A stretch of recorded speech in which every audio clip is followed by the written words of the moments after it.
There are several species of honeybees, but the most well-known and widely distributed species is the western honeybee, Apis mellifera.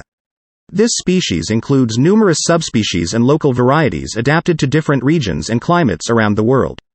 Apis mellifera is the primary species responsible for honey production and pollination services, and it is the one most commonly kept by beekeepers.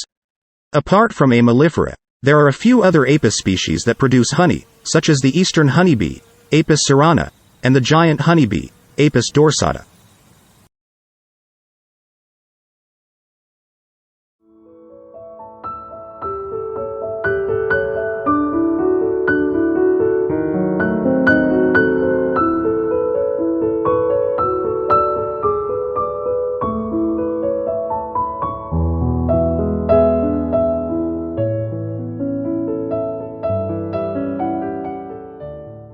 Thanks for watching this video.